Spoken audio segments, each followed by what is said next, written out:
If you constantly allow your children to run from that thing that they are afraid of, guess what? They will constantly run from that thing. This puts me in the mind of, my oldest son who is 20 years old. Okay, sometimes I say 21, 20. Okay, he told me the other day, I'm 20. Okay, but listen, I remember when my son was in high school, right? And he was hanging with these kids, right?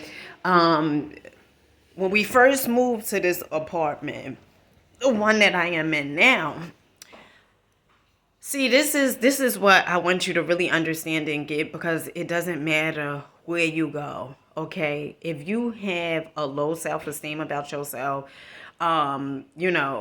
you feel like you're not worthy of, you're gonna bring that to the next place. Okay, so it really, you running from whatever it is, or moving different places, or getting in different relationships, going to different jobs, whatever it is that you have going on within you, you just gonna take that exact thing with you. Okay, it's for you to address it.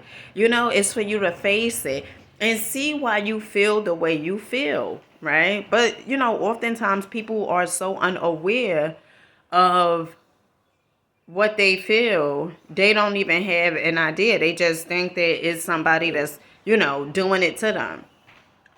So my oldest son, when we first moved here, he was in elementary school in the 6th grade, or was it the 7th grade?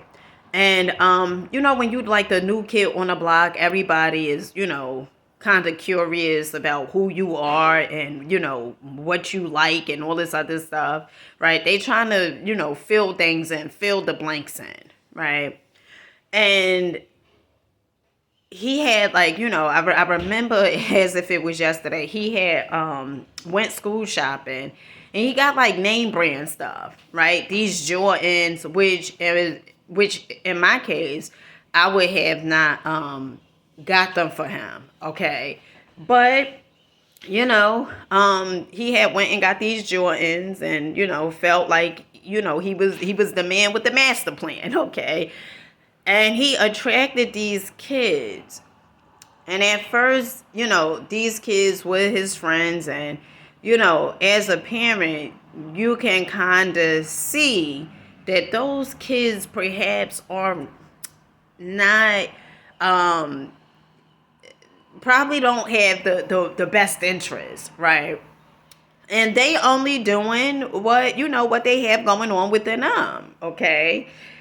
So he became friends with these kids, and then one of the little boys, he would give his clothes practically to the little boy. Okay, and my oldest daughter, I was in a hospital having labor, and my oldest daughter, she pretty much told me like, oh, he gave such and such his sweater. And I said, what? Because I just brought the sweater for him. And I was like upset, because I was like, you giving this kid your clothes and stuff like that, just pretty much to buy friends. So we went through that whole phase, him thinking that the kid was his friend, him wanting to be like the kid, and all these different things like that. And he got into he then later on went to high school. And while he was in high school, the same exact thing, was going on. The kid started turning on him. And this is one of the things that I want to convey, one of the messages I want to convey.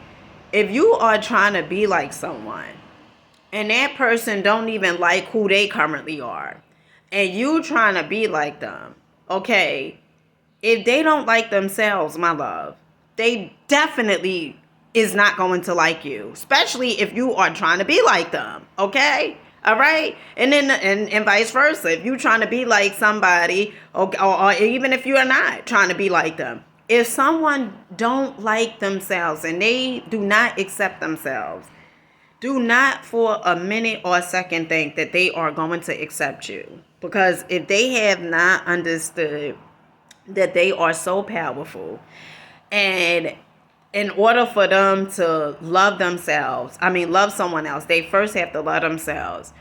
And so he went to high school, and the same exact thing happened. Okay, before him leaving grammar school, the kids, they was saying, all these things, okay, about my son.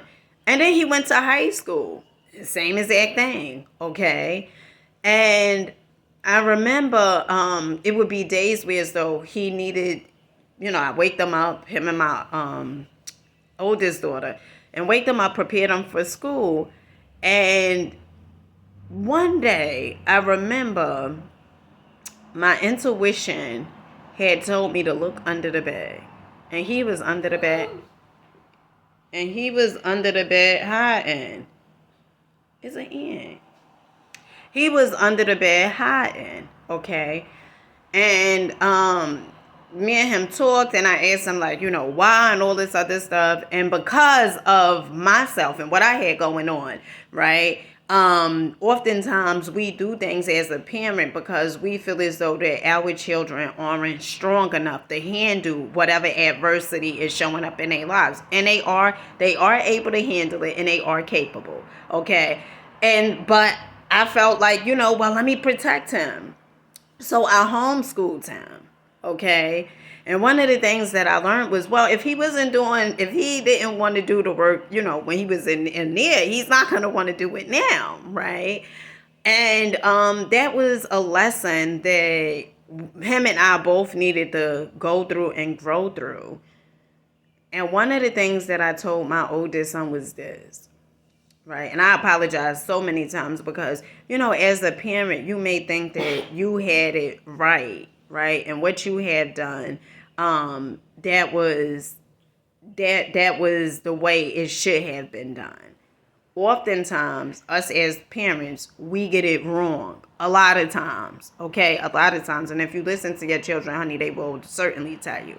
Okay. And I remember telling him, I said, you know what, you have to change your programming because I'm the one who gave it to you, right? And don't beat yourself up as a parent, especially if you're doing the work on yourself now.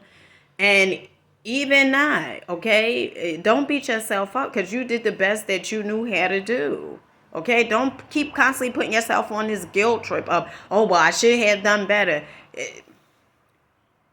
You did what you did. Come to terms with that. Come to grips with that. You did exactly what you did. Okay? But just like you have made the choice to start your healing process, it's up to your children to make the choice to start their healing process. Okay? And so with that being said, I love you guys. I hope you guys got something from this video. Give me some feedback. And yeah, I get you guys on the next one. Peace.